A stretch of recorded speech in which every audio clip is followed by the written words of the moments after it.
Hey girl, I am at Alimentari right now and the wait is way too long. You're kidding me. How long are they saying? They're saying an hour and a half. Oh, wow. That is a certainly long amount of time. But no worries. Guess what? What? I have learned to live and dine like an Italian from the comfort of my own home. How did you do that? With the Alimentari Home Cookbook.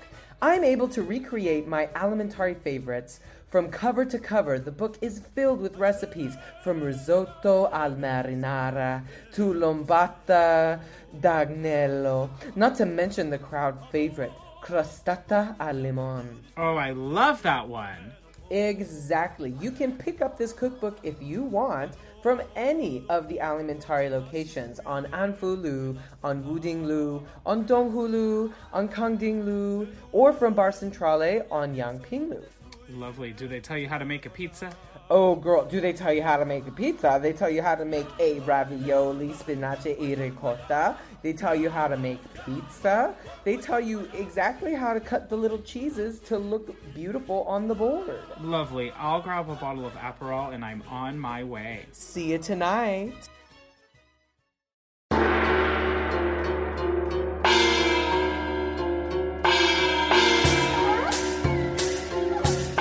大家好, and welcome to White Gaze, where we white gaze upon the drama, The looks, and the language of our newest favorite Chinese television show, Empresses in the Palace, otherwise known as... Zhen Huan Zhuan. Yeah, you did it! Attack it. And today, we're going with the girls to summer camp. It's episode 12.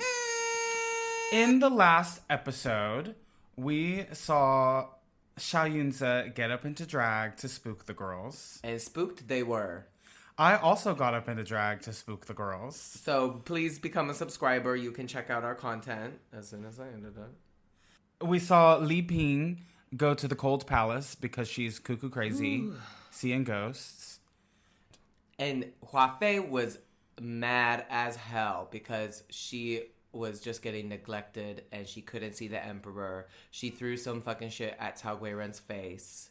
You need to go brush your hair. You need to go brush your hair. And also was mad because now she is not in charge of the harem anymore. Shen Meizhuang has taken over. And she's doing all sorts of maths. So then, at the top of this episode, we see Cao Gui Ren, and she is arriving to see the Empress. Yeah, she's invited to the party. It's because she has her daughter. Her baby. And she says, my baby been crying. She misses her daddy. Yes, Daddy. And they're like, you walked her here in this scorching heat? Yeah, she doesn't eat very much, to be honest, but... She looks pretty plump. No, she's like, no, she's lost some weight. Sure. This baby's been on Weight Watchers. Counting her points? Yes. And so it's very hot. The emperor's in a good mood. And he's like, let's go to the summer palace. I want to talk about this baby, though, because did they have an actor baby or did they have a sack of flour? Baby born, baby born. I'm probably too young for that. Fuck you. Is that like a Cabbage Patch thing? No, Baby Born was the revolutionary doll for girls and little gay boys because it was the first doll that you fed and it shit. Yes. Every girl wanted a Baby Born. Anyways, he wants to go to summer camp. He wants to go to the summer palace. Which summer palace is this? It's the Yuanmingyuan, which is culture alert, not the summer palace you go to now in Beijing. I was so excited because the summer palace is my favorite place I've been to, I think in all of China. So I recommend that everybody goes.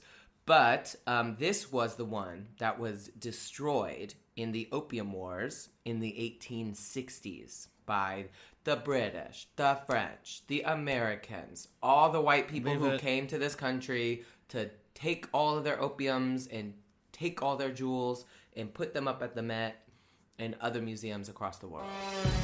The British Museum. The British Museum is like famous for having all the stolen artifacts. Right. So we are going to come on this pod and officially take the radical stance of return the artifacts. I don't think it's radical. It is. to return the artifacts, that's not a radical idea. Talk to the white people. Literally just give it back. It's not yours. Okay, white people literally hate reparations. Did I lie? The Empress is sitting there saying, these are the girls that get to go. Zhen Huan. Shen Mei Zhuang. Cao Gui Ren, you're here too.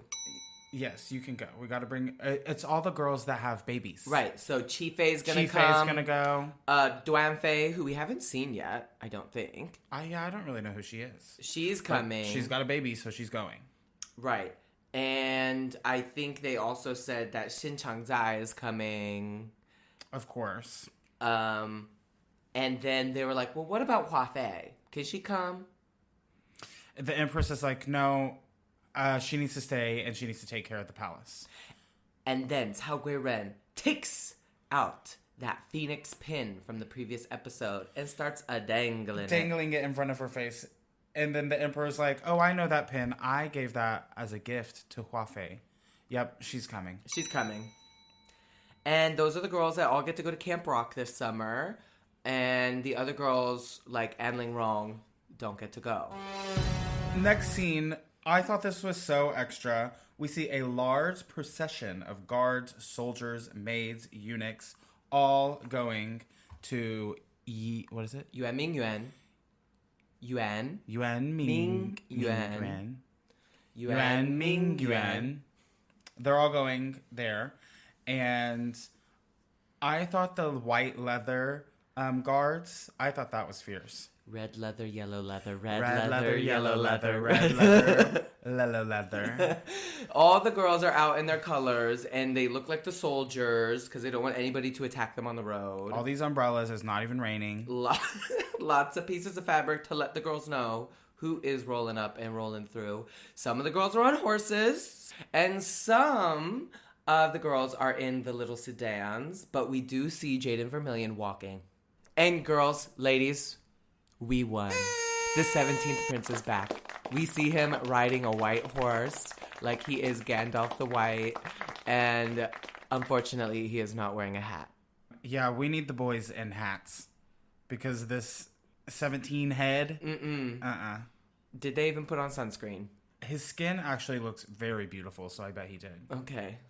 They arrive, and it looks like they probably used the exact same set. They go into their little place, and they're like, oh, this is so nice, and... Look at this hand-cranking fan. The breeze is so cool and refreshing. Yeah, they have this hand crank fan, but the thing is like, you're still going to have to sit there and manually do it. Well, Zhen Huan's not going to be the one. Exactly. But I feel like that is creating more air than the bitches. That are just barely flicking the wrist. They also say that some ice will be brought whenever she's feeling hot. And Zhen Huan is like, ooh, can I go tell the Emperor thank you? And he's like, oh, well, he's busy right now. He's gone hunting. With the 17th Prince and Cao Gui Ren. And she was like, the 17th Prince? Like the real one? The real one, because back in the day, she thought that the Emperor was the 17th Prince. Exactly. That's what he had told her. Exactly. What is his name? The Prince Guo. No, the eunuch. You know what? I don't know. I forget. He's sassy as hell. Bless God and bless the gays. Girl, he's giving neck. In hands. Hands. All right. He is giving inflection. We call that circumflex inflection when it goes. That is how he talks. But he was gay as fuck in this scene. Happy Pride. So we see Zhen Huan and Huan Bi, or Jade, strolling through the garden, and a pigeon is shot down. And it's not just one pigeon. They got two birds with one stone. There was two pigeons on that stick. There was. And I just want to say, like, this is not safe for the girls. If they can just be walking through the garden and arrows are being shot above their heads, like, what if they accidentally shoot a girl? Yeah, why are y'all hunting just like in the garden where the bitches are walking? Garden. Yeah. Is there not like a forest or like a field or something that you could go to? Like, this is the shooting range. This is the girls' strolling range. Like, keep them separate. They don't have TVs. All they can do is sit and stroll. So let them be safe. And if you can't, it's upsetting me and my homegirls because we feel like, well, damn, if you can't stroll to the Summer Palace. Where the hell could you stroll? So that's my biggest complaint about this scene. But the eunuch, Xiao Xiazi, comes up and is like, oh, let me get the pigeons, my ladies, sorry. And they're like, well, who shot it? That's very, very good archery skills. Because these pigeons, they're fast, girl. They be flying. And Xiao Xiazi is like, oh, this was the noble Prince Guo. He did it because he's really good at it. And it's so funny because then Jade is like, 我听流珠说，那日小主与皇上在御花园里初见，皇上便自称是果郡王来着，今儿倒是逢上真主了。 oh my god, that is so funny because when Zhen Huan met the emperor, he was pretending to be the 17th prince. Don't you remember that, Zhen Huan? That was so funny. And now he's here. That's so crazy. And then Xiao Xiazi is like, okay, bye, girls. And then he takes the pigeon and runs away. How did she know about that? She wasn't there. Did they like gossip about that? Well, clearly, everybody knows, at least in Zhen Huan's area. Especially Jade, because she is the number one girl. The number one. Her sister. Next scene, we see the Emperor and Prince Guo, and the Emperor is complimenting him on his archery skills. He is. He's saying, like, you're one of the best archers because you learned from our father who loved you so much. Because remember, in the previous episode, they said that the Emperor Kangxi and this concubine had the relationship that now he has with Zhen Huan. Mm-hmm. That very, very special relationship. So the Emperor always loved him very, very much. And so actually the Emperor is showing that he is kind of insecure. Oh, very. Like when you're an alpha, but then you see an up-and-coming young hot stallion that all the girls want to ride, it makes you nervous.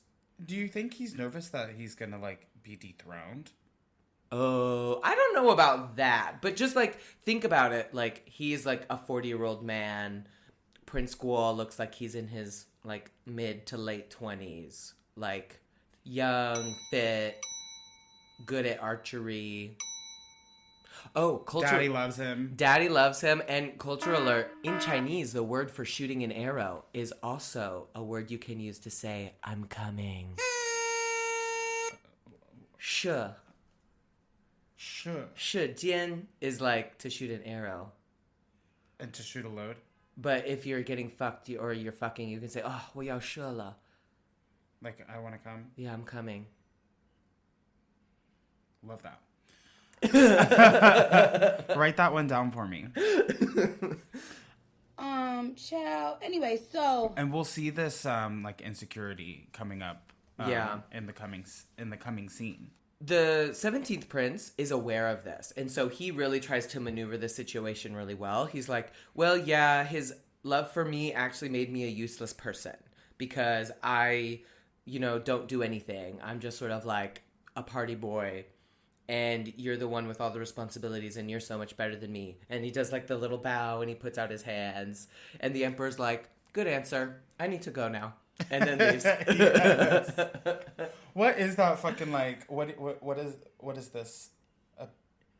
Listeners, this is a audio medium, so you cannot see, but we're putting our hands out like in a circle in front of our faces with our heads bowed. This is some ballet kind of shit. It sort of is. What's the ballet term? What do you call this? Oops. It's not What a do you call rond de this? jambe, pas de bourrée. No, those that's are a all foot legs. thing. Yeah.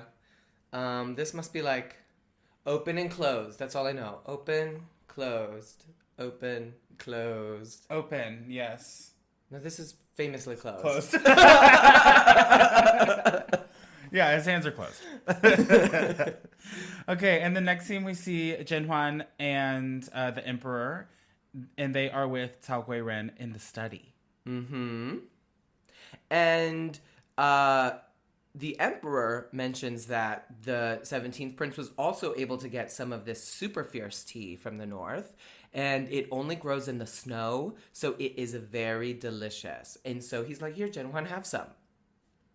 And Cao Gui Ren and them talk about the 17th Prince being here, and she's peeling the grape for him, and she offers him the grape, and he ignores it. And then that's where it all goes downhill. Because now Cao Gui Ren's claws come out. Cao Gui Ren brings up that she heard that the emperor pretended to be the prince whenever she first met Zhen Huan in the garden. And Zhen Huan is like, yeah, but how do you know that? Who said that? It must have been you. It must have been the emperor because I didn't tell nobody. And the emperor's like, no, I didn't tell nobody neither. She's just got an attentive ear. I think that was just like a very noble and respectful way to say, mind your own business, you meddling ass bitch. And then, Cao Gui Ren goes even further and she says, well, then I guess that makes the 17th prince a really good matchmaker. I mean, because you thought that he was the 17th prince, you were so in love with him. Don't you remember all the young girls across the land want to fuck the 17th prince? You must have heard of him before, right? And that's why you liked him, right, Zhen Huan? And this is playing into the emperor's insecurities. Mm-hmm. But how does she even know this information? Where did she get this information from? I don't know. Who was the mole? What's the eunuch's name that they saw in the garden just before? Xiaoxiazi. Him. Why him? Because he came and he picked up the birds and Jade spilled the tea. But then how did he tell Cao Gui Ren? He is Cao Gui Ren's eunuch, is he not? No, he is the emperor's eunuch. But Cao Gui Ren was with them when they were hunting. When they were hunting, yeah. Oh, fuck. Because she's a sneaky little bitch, and she probably was just like, he, what took you so long? Oh my god, yeah. Oh, fuck. Xiaoxiazi. Yeah. How could you? I don't even know him. Have we ever met him before? He was the one that killed Yu Guanyuzi and the one who was peeling those walnuts. The walnuts. And with the fingers bleeding. Yeah. Damn. Now, Zhen Huan replies to this in a very, political manner, and she says, well, I was enclosed in my home when I was an unmarried girl because this pussy was too ripe and all the boys would have just devoured me, so I just stayed at home. And then as soon as I got here, I was just in my home, so I had never heard of the 17th prince, to be honest. You fucking bitch. I feel that. You know what? Because I was locked in my home. And As an unmarried girl? As an unmarried girl. And my pussy's too ripe. Did you say ripe? I did. Yeah, my pussy's too ripe. And everybody wants to devour it up. But I'm shy. I'm shy and I'm saving it for marriage. Mm-hmm.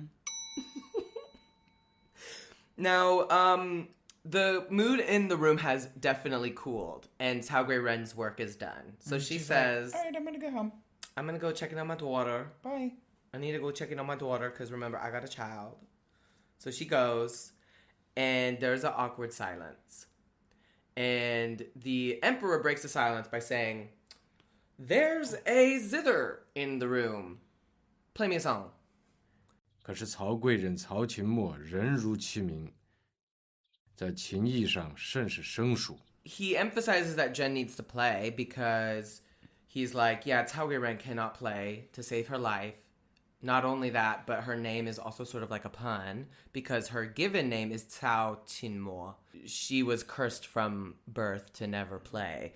Now, Zhen Huan wants to go and call Shen Mei Zhuang to come and play because she is more professional. She has learned the technique.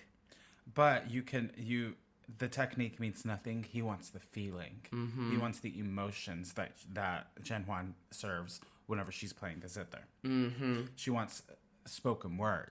Now, also some interesting things about this particular zither. This was given by the emperor's father to the 17th prince's mother. And it's supposed to be accompanied by the flute that the 17th prince plays. The flute that he plays? Is it the flute that she got gifted? No. Maybe. No. Because she got gifted a flute whenever they were in the garden. Because she was playing the flute, and he was like, "Not that crusty flute. Here's, take this one." No, it was that's the one that the emperor was playing. Okay. Yeah. And so this is just going deeper into the insecurities of the exactly. emperor. And to add insult to injury, She breaks it. She breaks the string. It plucks. Well, granted, she's playing with those Why are fucking you nails. playing with the claws? Like, take them off. Like, they literally just pop right off, and then you can play yours out there. I don't think they're guess acrylics. They're not. They're just like little slip-ons. But I guess maybe it like works as like a pick. Could be. I mean, it looks as if it could be helpful, but that must mean hers are new and sharp. Yeah. Cue the ominous music. Cue the cue the ominous music. Because whenever she breaks it, he's like, okay, when did you fall in love with me? The reason the string broke is because your heart is not in it anymore. So confess. And this is a very dangerous situation for Zhen Huan. Because if she replies that she likes him when she first saw him, then it means that she liked him as the prince. Exactly. And not as the emperor. Exactly. No, this is what we were talking about before. Like, this was sort of like a weird test because if she, like, really went along with the affair in the beginning, then the emperor was just going to think she was a dirty cheater. Mm-hmm. But at the same time, if she says that she didn't like him at that time, then you're offending the emperor because you didn't like me. Yeah, it's like, oh, you only liked me when you found out I was the emperor. Yeah. So it's like either way, she's kind of exactly. It's kind of a bad situation. And this is why, to all the gays out there that are struggling with relationships, or not even just the gays, but really just insecure men in general, like, you gotta just own yourself and be confident in who you are. And if you put your validation on your partner to, like, make you feel a certain way, you're always gonna be mad. You're always gonna be sad. So don't be like the emperor. He's doing too much here. This is real rich coming from you. When you're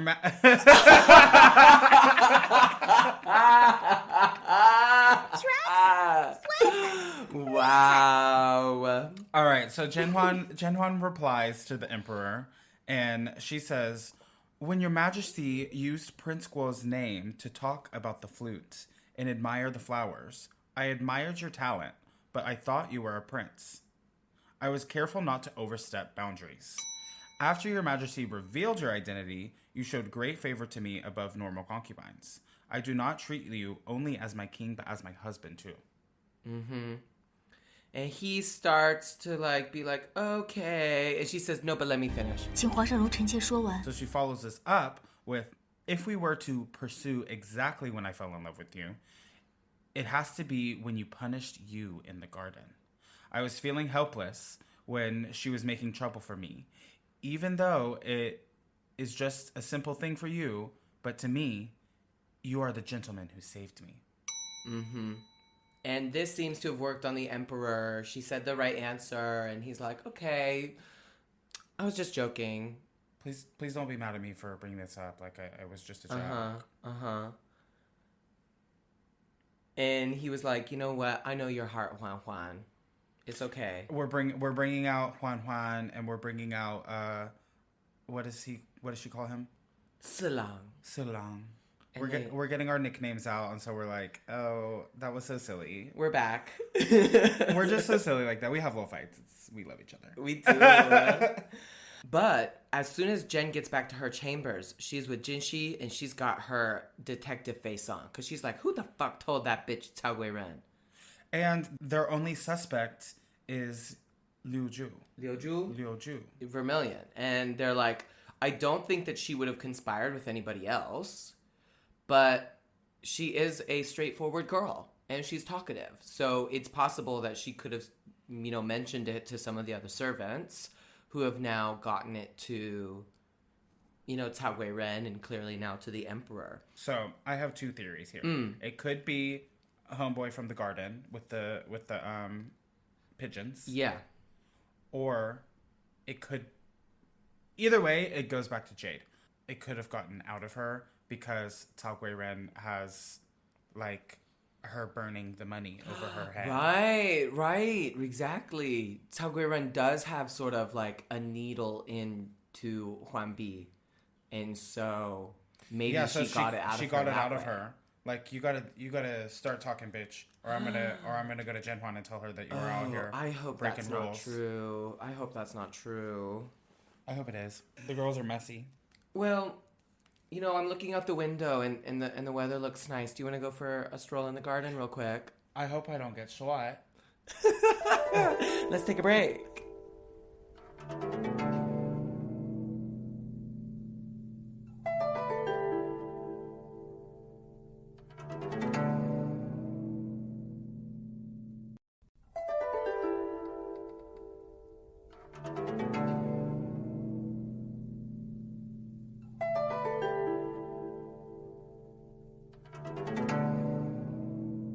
We are back.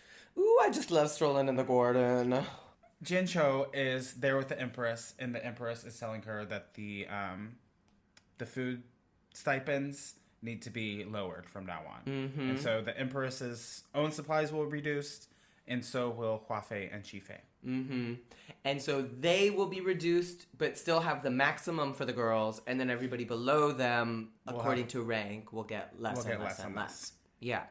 And Jincho is like, okay, amazing, and can't wait to tell all the girls that your idea is so great. And the Empress is like, hold up, it's not my idea. We got to put this on Shen, because she is the one who thought about it. And as much praise as she's getting from the Emperor, the girls are going to be mad. So we're going to let her take that. That's what she was saying? Yeah. Okay, I thought she was saying, like, we can't let her take the blame for it because it's ultimately going to fall on me because I'm in charge. No, she's fully letting Shen Meizhuang take the fall for this. She'll get the elevation from the Emperor for saving the kingdom money, but at the same time, the girls are going to be mad. And so they're going to be mad at Shen Meizhuang, not her. And we see that in the very next scene because Michi Mao Mao brings her the desserts, and she's like, what the fuck is this? I want crab cakes. Yeah, Hua Fei is like, where's my crab puffs? What the fuck? And Michi Mao Mao is like, I'm so sorry. The crab meat is too expensive this time of year. And, because of the rations and the inflation and all of the war shit. And she's like, are you fucking kidding me? I've been out here eating veggie soup. Vegetable, pumpkins. Zero. Omni pork. I want some fucking meat. Boo fucking who, okay? I don't think vegetarianism was really big at this time. None of them are Buddhists? Well, they pray to all the gods. And the Mongolian gods love meat, let me just tell you that.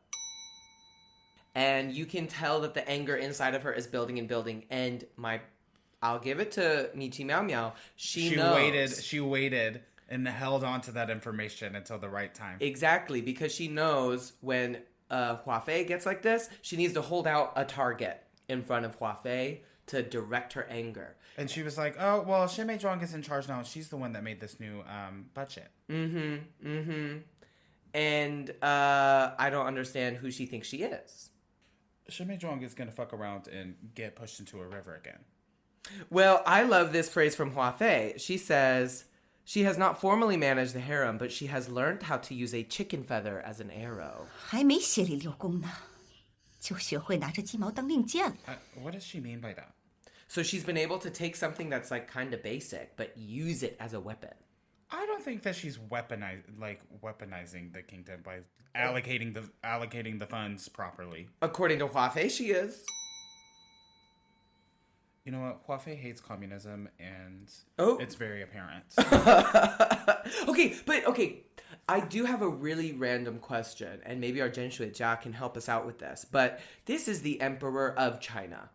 The most grand, the most privileged people in the entire kingdom. Mm-hmm. But they're poor? But why are they poor? How is that possible? Because there's wars going on. But it just doesn't make sense. It's like you're buying from yourself. Okay, but they also have the whole country to take care of as well. It's not just them inside there. These are not the only people in China. This is not a democracy, though. They don't care about the fucking peasants. You fucking peasants! Pick my fucking fruit out, ho! They do. Do they? I don't know. I'm just confused about the economics of it all. Like, it baffles me that the Emperor of China is on a budget. hearing this information, Hua Fei is like, okay, if Shen Meizhuang is going to be the stingy girl, I'm going to be the generous one. So, Miqi Miao Miao, take some money and give it to all of our servants. So they can buy them some nice food. And so that they'll be loyal to me. Mm-hmm. She's building up her power again. Mm-hmm. Even though she's wearing the ugliest color I've seen on her yet, she's coming back. Okay, in the wide shot, the yellow doesn't look cute, but like whenever we get the close-ups, I'm liking the kind of like yellow, blue, red primary colors because she's that primary bitch. I don't know. I don't like it. It's not... Go back to purple, girl. Go back to purple. Yeah, pick a color for your age. In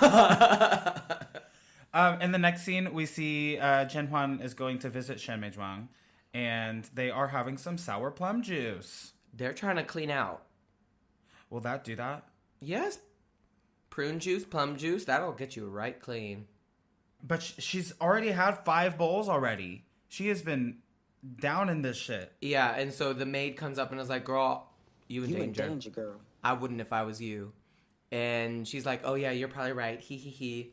But Zhen doesn't even touch it because Jen's like, I don't like sour food. Yeah. It's not for me. And they're discussing that soon it will be Cao Gui Ren's daughter, Princess Wenyi's birthday soon. And Shen Meizhuang has been asked to throw this big party for her.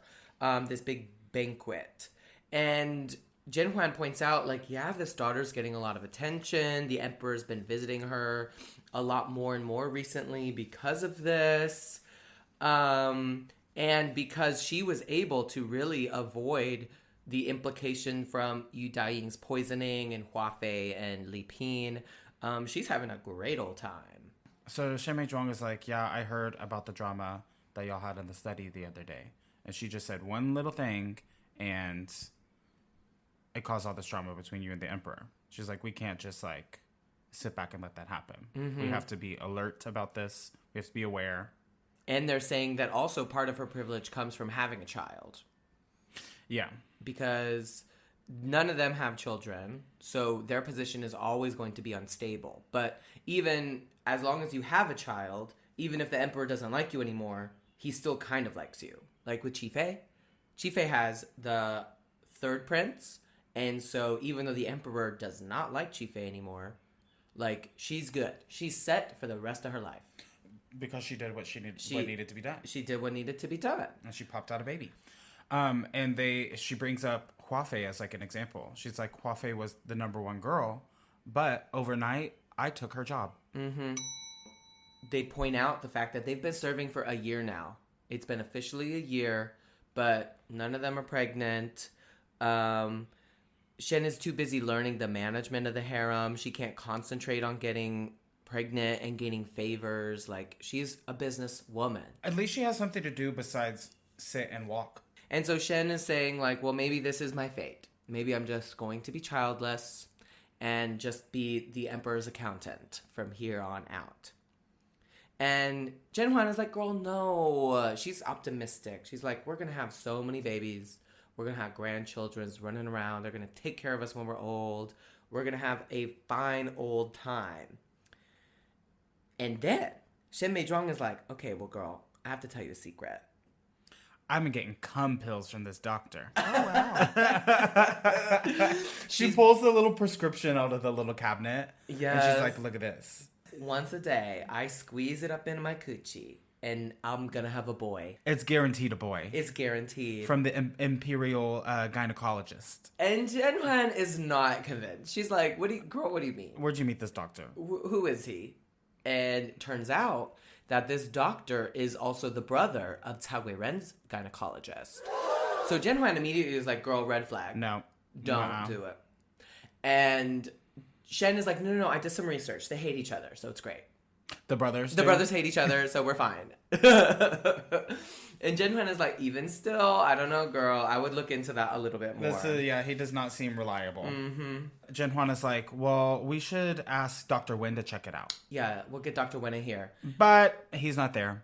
He is on call. Somebody died? Did somebody die? His name is Lord Sun, but Shen Meizhuang is like, no, girl, it's fine. I've already been taking the medicine, and I feel fine. I feel great. By the way, there is a new doctor outside that has been I guess, appointed to her. And they go out and look at him, and they're like, ooh, there's a doctor here. So Zhen Huan is like, okay, I'm gonna let you go, but I'll see you tomorrow, girl. I gotta go sit in my house.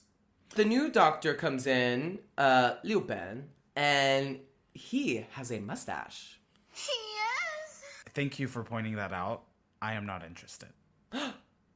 Girl, you're gonna change your tune. I'm probably going to change my mind in 5 minutes, but I did not think he was cute.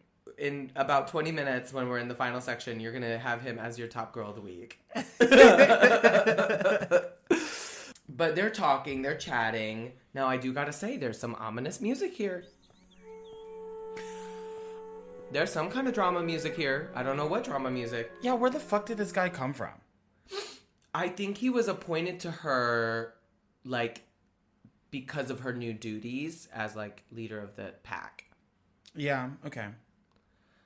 And so he comes in, they're talking, and she's like, ooh, you sound like you're from Jizhou.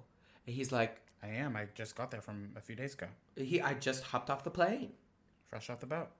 And she says, oh my gosh, I'm from Jizhou too. I know. Wig, I feel that already. It's a new day in the workroom, and This is the All-Stars workroom. yeah, they've updated it. It's a little updated. It's got better lighting, and there's fewer girls, and they're all fanning each other, and they're all talking about the upcoming birthday celebration for Princess Wenyi. And Cao Gui Ren is very pleased with all this attention and thanks the Empress. And the Empress is like, no, girl, you're doing your duty, right? You've provided a child for the Emperor. And there's quick cuts to reaction shots of the concubines without children, Hua Fei and Jingping, and their faces, they are sad and they are holding it together because they are just not feeling very worthy in this moment, and the jealousy and the disappointment is just bubbling underneath the surface. But I will say that Jingping is serving because she is the one in the blue. Yeah, hers was very cute. And I was like, who's this more of bitch? her. Who's this bitch I never seen looking so cute? So cute. Hair is done. Expensive. The color blue. I'm a blue girl. It just looks good. The Empress continues by saying the Emperor needs many descendants, but he doesn't have very many children currently. So I hope that all the girls can start laying it down. What are you waiting for? Whose fault is it? Are these girls infertile, or is the Emperor infertile? Or is the Emperor gay? I hope so. I think he might be a little gay. Now, Hua Fei, who doesn't deal with her emotions very well, uses this as a chance to be a little cunty. So she's like, 是皇后娘娘，农艺原是不多，可到了这儿，不是县城就多了一个吗？ well, he doesn't have many children, but every time we come to the palace, he has another one. Doesn't he? Chi Fei is like, don't bring up taboo subjects like that. And she's like, well, maybe it's taboo to you, but it's not to me. Chi Fei says, a child of a servant, can he be considered a dragon child? And Hua Fei is like, well, even if his mom was a nobody, he's still the Emperor's son, so he is the Emperor's son. And he's your son's brother, isn't he? Chi Fei does not like that, and neither does the Empress. She gags the girls with that statement, and the Empress is like, all right, bitch, calm down. We're not talking about this anymore. No. If you're not interested in keeping to taboos, then you are also not interested in respecting the Emperor's wishes. By the way, your birthday party for the girl is going to be coming soon, and, according to our imperial law, Cao Gui Ren, you're about to become promoted to the next rank. What's the next rank? I think it's Peen. Peen? Yeah. Okay. And Cao Gui Ren's face is, like, lighting up, and then the Empress says, but it's going to have to wait because we're at war and we're on a budget. So as soon as the war's over, then we'll promote you. And Cao Gui Ren, she does crack. She says, okay, well, of course, perfect. I'd love that. Because she's so gracious, the Empress says, you know what? The Emperor really appreciates you. So even though we're going to delay your promotion, he's going to send you some beautiful gifts because you do have a child.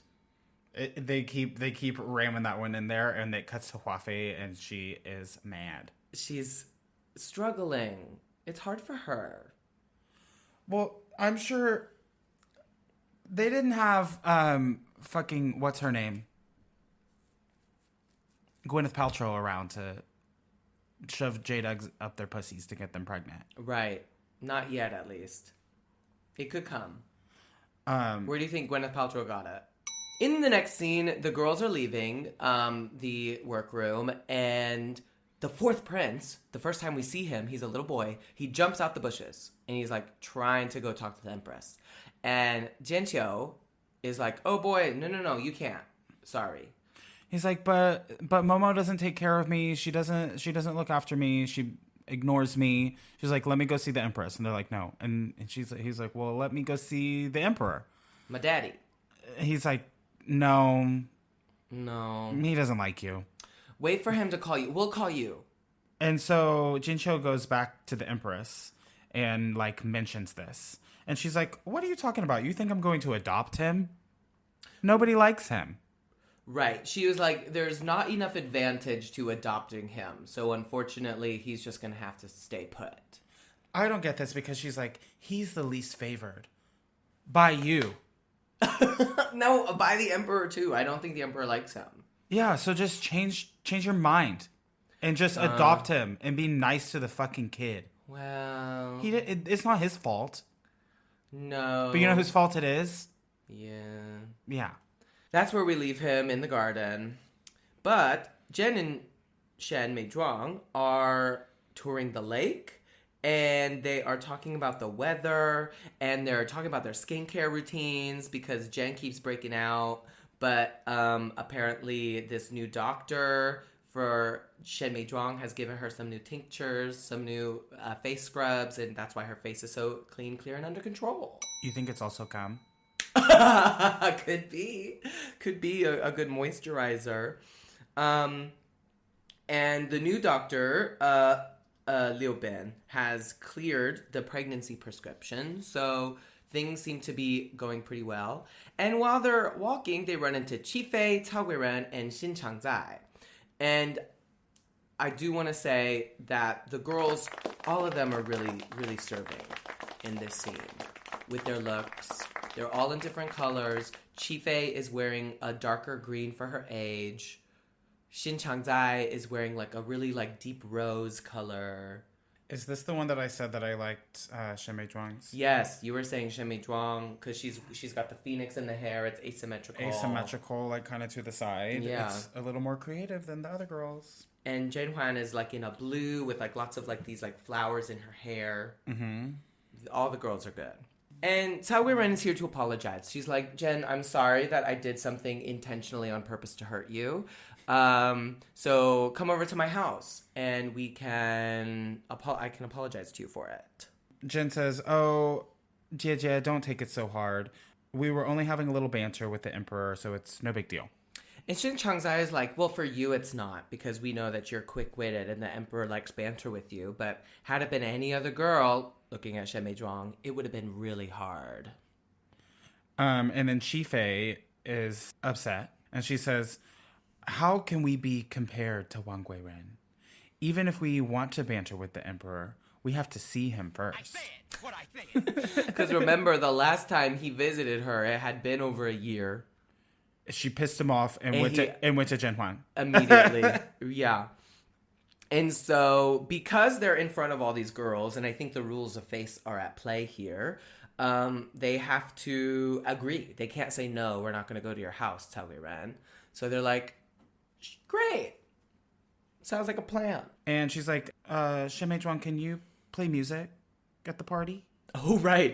She's like, I'm such a bad hostess, but I know that music will attract the guests. So you've got to come and play. Okay, look at her get the DJ gigs. Mm-hmm. Well, why don't we take a break and go to Cao Gui Ren's party? Yeah, let's go.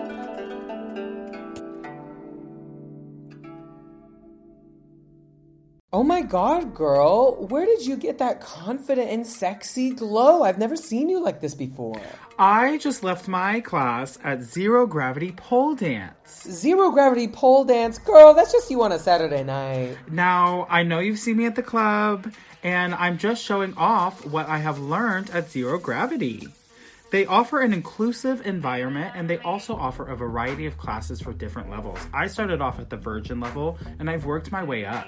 And that's what I've been showing off at the club. I'm gonna get me a man's this way. I know, but now that we have been locked in the house for a long time, it has become a little bit difficult. But luckily, Zero Gravity offers in-person and online classes. Amazing! So you're saying that I can become the pole dancing vixen goddess of my dreams right from the comfort of my own home? Absolutely, especially with Zero Gravity pole dance. Amazing. And guess what? If you use discount code WHITEGAZE, you can get up to 0% off your first booking. So that's code WHITEGAZE for 0% off your first booking at Zero Gravity Pole Dance.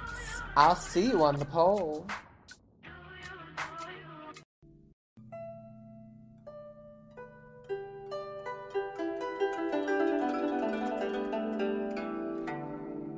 And it's party time.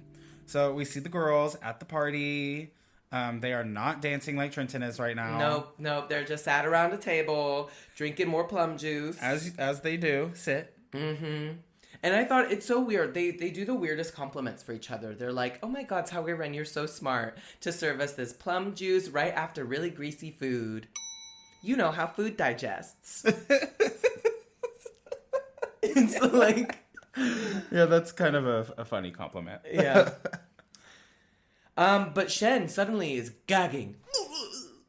Yeah, she feels nauseous. And all the other concubines are like, what? How long have you been feeling like this? What the fuck is wrong with you? Are you pregnant? Okay? I think, are you with child? They were like, when did you bleed last? When did you bleed last? Is that how it like reads in Chinese? It's something like that. 你这个月的月信来了没有？ She's like, I don't know, it must have been like a month and a half. A month and a half! The girls are going crazy.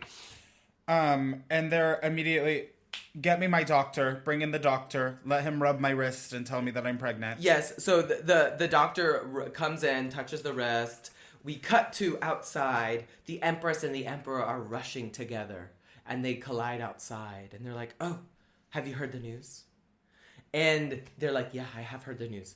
I can't believe it. And the Empress is like, go get the attendance records. Yeah, so it is good that, is this the book that Shen Meizhuang was copying?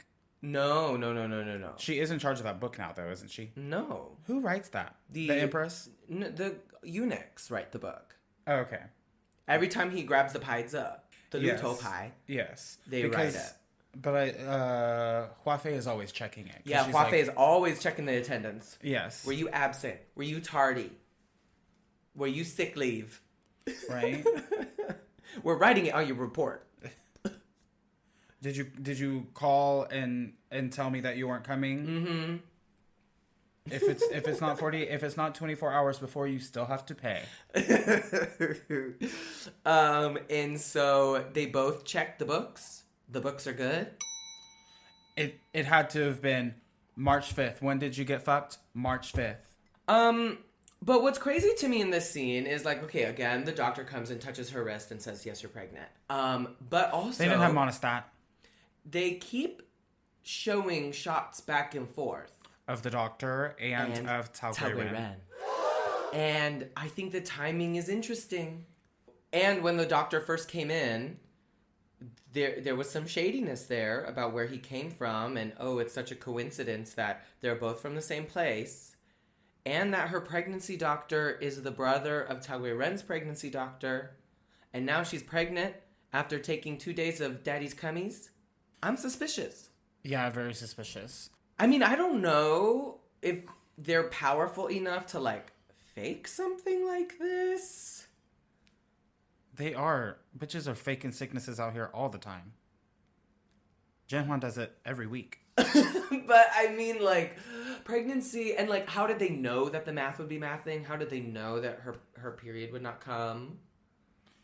Yeah, it is very specific, but I do think that there's something going on. I think we'll need to see how this goes. Because despite all of our suspicions and our worries, everybody in the room is so fucking happy. I've never seen the Emperor smile so much. Zhen Huan is also very happy. Of course, because her girl is doing what needs to be done. Mm-hmm. It's like, Girls supporting girls. We love to see it. This will be very good for Shen Meizhuang because if she has a baby and she's in charge of the girls. Girl, that's too much. And that is the end of this episode. Yeah. And the literal last shot of the episode is the Empress with the giganticest smile on her face. I love her. Me too.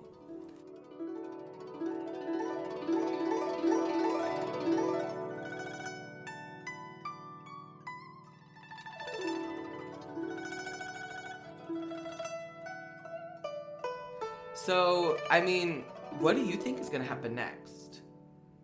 There's something fishy about this pregnancy. I don't believe she's pregnant.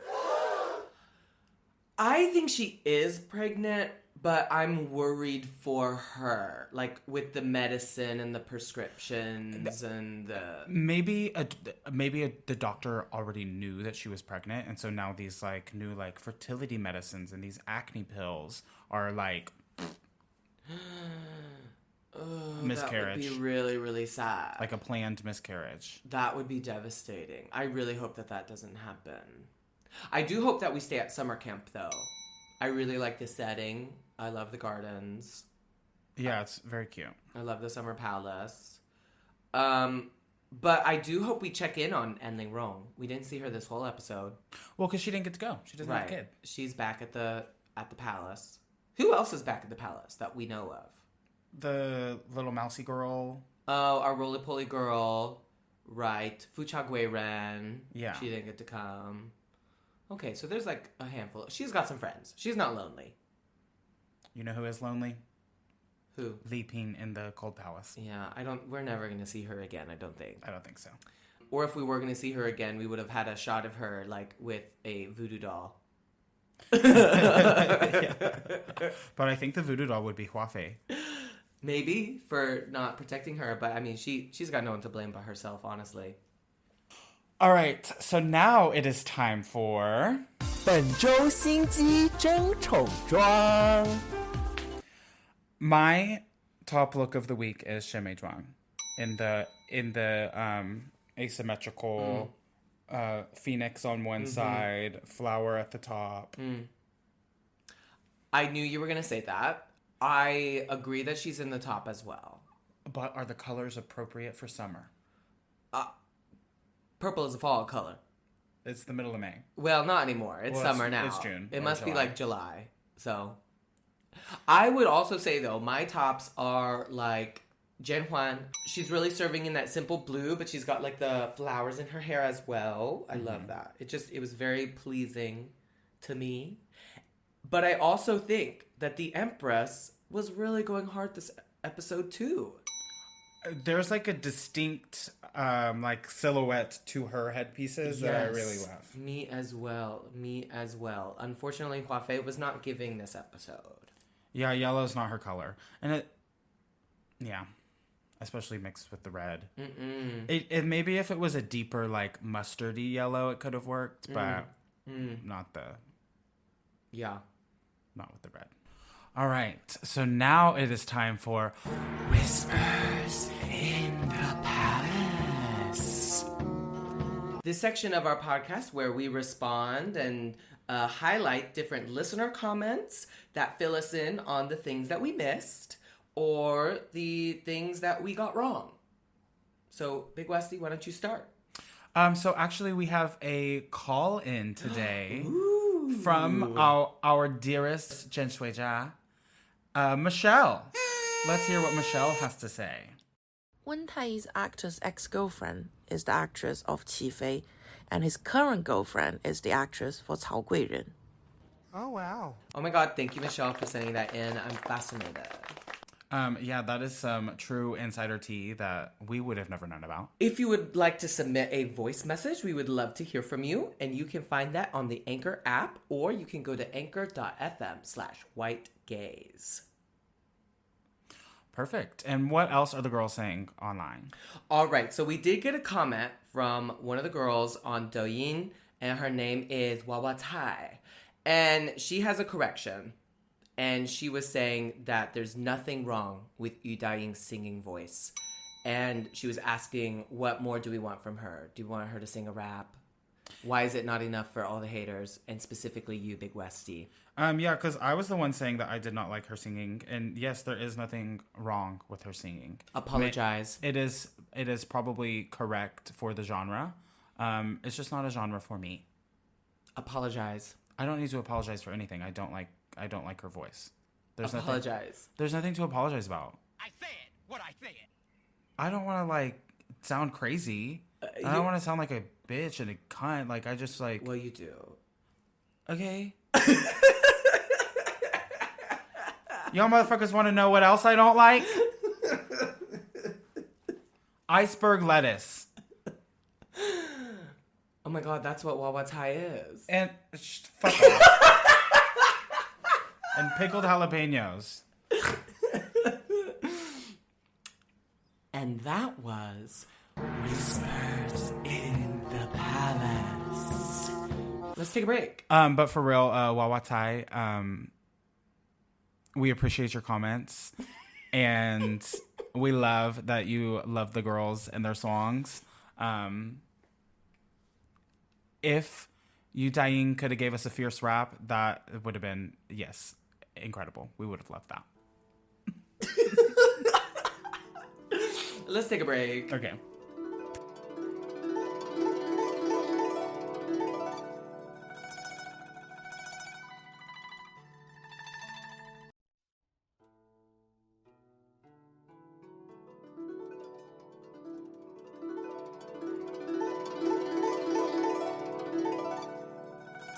Okay, so now is the part of the pod where we do a language challenge. And this week, I am presenting the challenge to Trenton.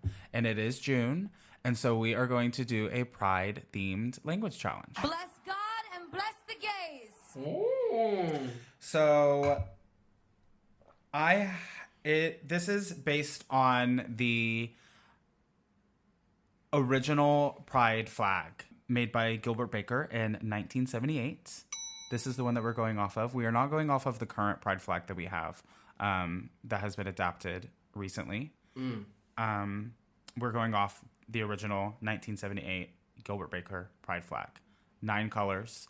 This is the first challenge for you. Do you know the 9 colors? Oh, just like in English? And just in English, yeah. Do you know what the 9 colors are? Red. Mm-hmm. Orange. Mm-hmm. Yellow. Yes. Green. Yes. Blue. Yes. Violet. Yeah. Pink. Mm-hmm. There's only 8 colors. I don't know why I said 9. There's 8. There's only one more color. Oh, okay. I want to say it's like... Okay, I want to say it's either like a random variation of blue or a random variation of green. Blue. It's a variation of blue. Oh, okay. Yeah. It's like indigo or turquoise. Turquoise. Yeah. Okay. That's the first step. Great. Each one has a meaning. And so if you can't guess what the meaning is, that's okay. I can give you the meaning, but I want you to tell me what it means and give me the Chinese for the meaning. So first up, we have pink. Do you know what pink represents in the Pride flag? Pink represents pussy. Kind of. It represents sex. Oh, okay. So maybe in Chinese, would that be xing? Correct. Oh my god. Wait, so if there's 8, I need to get 4? Yeah, you need to get 4. Okay, great. So the first one, sex, we have 性别. 性别. Okay, yeah. So you're right. You kind of already saw it, but do you know what red represents? Life. Life, good. And do we know Chinese for life? 生活. Very good. Orange. Spray tan. It's not spray tan. This does not go against... You only need to get the Chinese for the points. Okay. Orange is healing. Oh, healing. Yeah. I'm gonna say like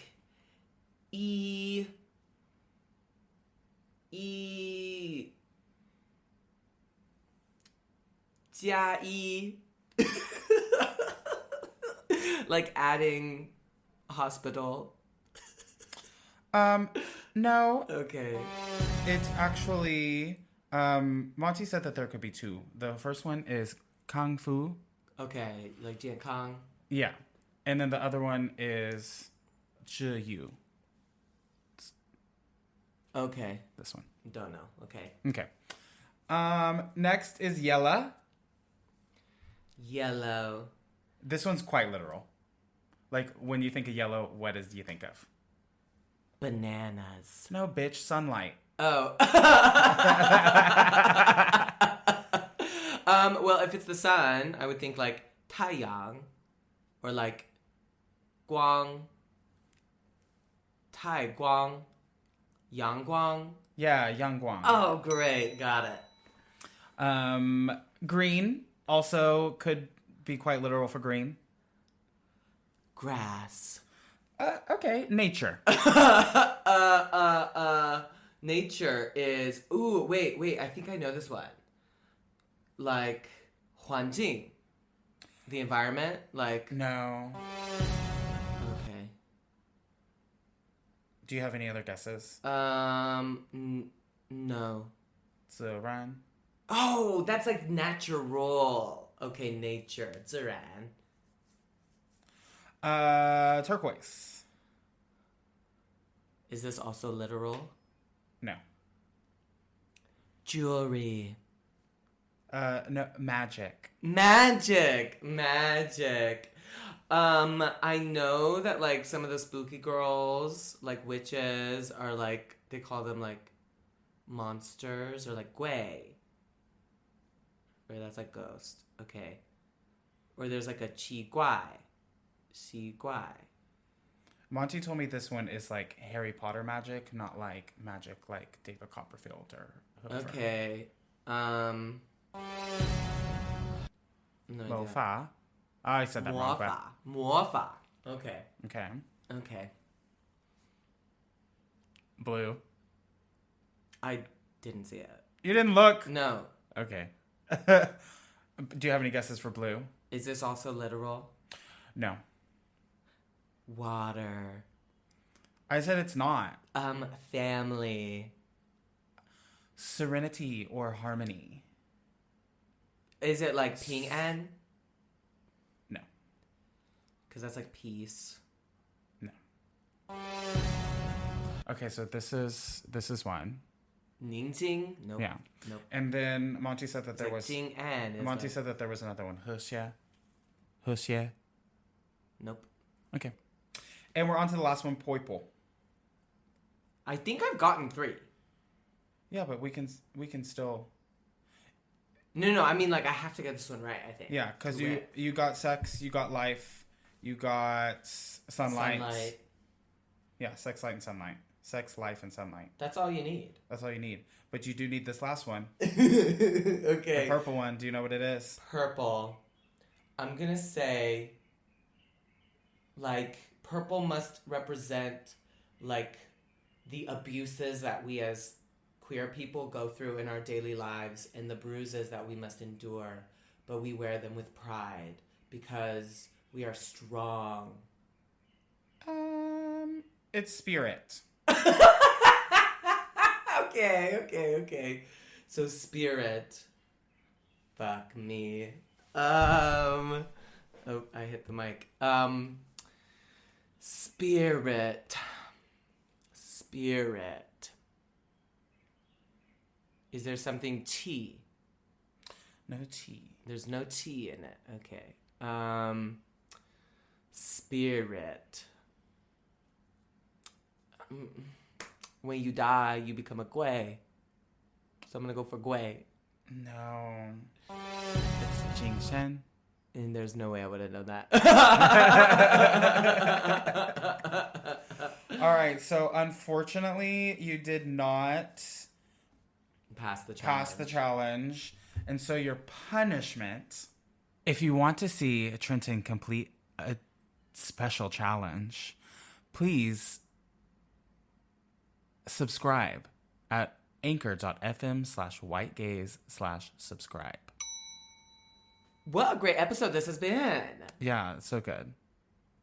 I am super excited for Shen Mei Zhuang. I hope that this baby is healthy. Same. And I think there's only one thing left for us to say. Zhen. If you like White Gaze, we would love for you to leave a review of our podcast, give us 5 stars, and don't forget to subscribe to our podcast wherever you listen from. You can also support us by signing up to be a subscriber by going to anchor.fm/whitegaze/subscribe. You can follow us at @reverse_cowboy_ and at Officer Trenty, and our White Gaze account is at White Gaze Podcast. You can find us on Instagram, Douyin, TikTok, and the Anchor app. White Gaze is not endorsed by Beijing TV Art Center. It is intended for entertainment purposes only. Zhen Huan and all names, audio, pictures, and video clips are all registered trademarks and or copyrights of their respected trademark and or copyright holders. White Gaze is a podcast hosted by Weston Swift and Trenton Schneiders. Produced by Trenton Schneiders and Monty Shaw. Sound and audio by Trenton Schneiders. Media by Monty Shaw. Our theme song is White Gaze by Trenton Schneiders and Weston Swift.